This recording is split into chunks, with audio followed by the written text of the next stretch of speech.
farol que me guia, é a luz do meu caminho.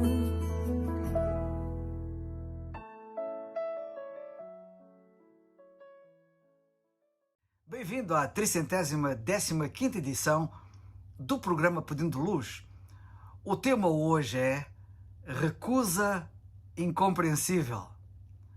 Hoje vou usar uma ilustração que ilustra de forma muito clara a recusa inaceitável, incompreensível. Na Bíblia, nos chamados Evangelhos, Mateus, Marcos, Lucas e João, vemos que o Senhor Jesus Cristo utilizou muitas vezes ilustrações para as pessoas poderem perceber melhor a sua mensagem. Essas ilustrações foram apresentadas principalmente na forma de parábolas, que são histórias curtas e fictícias, tiradas do cotidiano para transmitir uma verdade espiritual ou moral. Exemplos: a parábola do semeador, a parábola do bom samaritano, a parábola do filho pródigo. Também foram apresentadas na forma de metáforas e símiles, comparações diretas, como quando ele disse: vós sois o sal da terra, vós sois a luz do mundo, eu sou a videira verdadeira. Também foram apresentadas na forma de objetos e situações do dia a dia. Ele usava uma moeda perdida, por exemplo, um grão de mostarda, um pescador lançando a rede ao mar, um pastor a cuidar das suas ovelhas, um agricultor a plantar sementes. Em vez de usar chavões religiosos, o Senhor Jesus Cristo falava de sementes, de fermento, de ovelhas, de peixes, de dívidas, de casamentos, de festas. Tratavam-se de elementos presentes na vida dos seus ouvintes de então. Uma dona de casa entendia perfeitamente a angústia de perder uma moeda de prata, como vemos em Lucas 15. Um pescador entendia a separação dos peixes bons e maus, como lemos em Mateus 13, e por aí fora. O Senhor Jesus Cristo era perito em fazer ligações emocionais e sensoriais. As histórias criavam imagens mentais e envolviam as emoções. Nós sentimos compaixão pelo bom samaritano quando ouvimos essa parábola.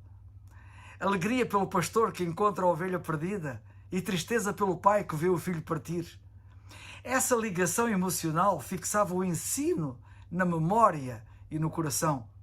As diversas ilustrações que o Senhor Jesus Cristo usava visavam levar os seus ouvintes a refletir e a tomar uma decisão.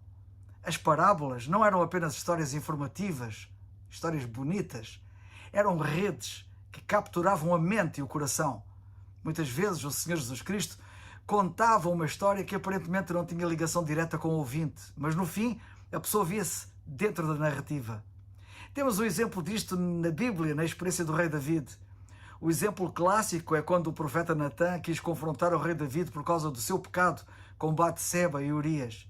Em vez de acusá-lo diretamente, o profeta Natã contou a parábola de um homem rico que roubou a única ovelhinha do homem pobre, como lemos no segundo livro de Samuel, capítulo 12. David julgou a história com indignação, sem perceber que estava a julgar-se a si mesmo. O Senhor Jesus Cristo usou a mesma estratégia.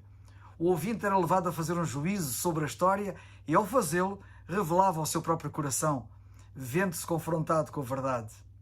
O Senhor Jesus Cristo também usava a sua panóplia de ilustrações para tornar o seu ensino memorável. Numa cultura predominantemente oral, onde a maioria das pessoas não tinha acesso a livros, a memorização era crucial. Uma história bem contada é muito mais fácil de lembrar do que uma lista de regras ou conceitos abstratos escritos. Séculos depois, mesmo quem não lê a Bíblia regularmente, conhece a história do bom samaritano ou do filho pródigo. As ilustrações do Senhor Jesus Cristo garantiam que a sua mensagem era transmitida de geração em geração com uma precisão notável. Longe de serem meros exemplos para enfeitar o discurso, as ilustrações, como eram as parábolas, as metáforas, etc., foram um método central do ensino do Senhor Jesus Cristo. Elas revelam, além do mais, a sua genialidade pedagógica e o seu profundo conhecimento da natureza humana. Ao usar o cotidiano para falar do divino, o Senhor Jesus Cristo construiu uma ponte entre o céu e a terra, tornando os mistérios de Deus acessíveis aos homens, mas exigindo da parte destes um coração disposto a realmente ouvir e a buscar entendimento e a crer. Como ele mesmo concluía com frequência: quem tem ouvidos para ouvir, ouça. Tendo aprendido alguma coisa com ele durante os meus mais de 50 anos como seu seguidor, lembrei-me de te contar aqui um episódio ocorrido na história do Japão recentemente, que te pode, e eu assim espero, levar-te a uma acertada reflexão e a uma muito importante decisão. Uma ilustração é muitas vezes a pedra de toque que nos falta para uma importante e grande decisão. Durante vários anos, a cidade de Osaka, no Japão, tem lutado com um sistema de abastecimento de água em degradação contínua. Tal como acontece em grande parte do país, o sistema atual foi instalado logo após a Segunda Grande Guerra Mundial. E 8 décadas de serviço levaram o sistema de canalização ao limite e está a arrebentar pelas costuras. Mais de 90 fugas subterrâneas graves no ano orçamental de 2025 já eram suficientemente preocupantes. Mas o problema atingiu proporções de crise maior quando uma fuga provocou um abatimento do solo que engoliu um caminhão e causou a morte do condutor. A cidade procurava formas de pagar os enormes custos de uma renovação completa do sistema quando um doador anónimo resolveu fazer uma oferta de 20 quilos de barras de ouro, avaliadas em mais de 3,6 milhões de dólares, para pagar as obras necessárias. Os líderes da cidade concordaram em respeitar o desejo do doador de permanecer desconhecido e rapidamente começaram a planear o início das reparações necessárias. Imagina como as pessoas teriam reagido se o governo da cidade tivesse recusado aceitar essa oferta. Haveria indignação e repulsa por uma proposta tão generosa ter sido rejeitada. Uma tal recusa seria inaceitável, seria mesmo incompreensível. No entanto, todos os dias, milhões de pessoas dizem não a uma dádiva muito mais preciosa e valiosa, a dádiva gratuita da salvação que há no Senhor Jesus Cristo. Não há nada em nós que mereça receber a oferta de salvação de Deus da parte dele. Ela é-nos concedida apenas através do seu amor e da sua graça. Nós não merecemos. Se a rejeitarmos, não existe outra alternativa para estarmos em paz com Deus e perder-nos-emos por toda a eternidade.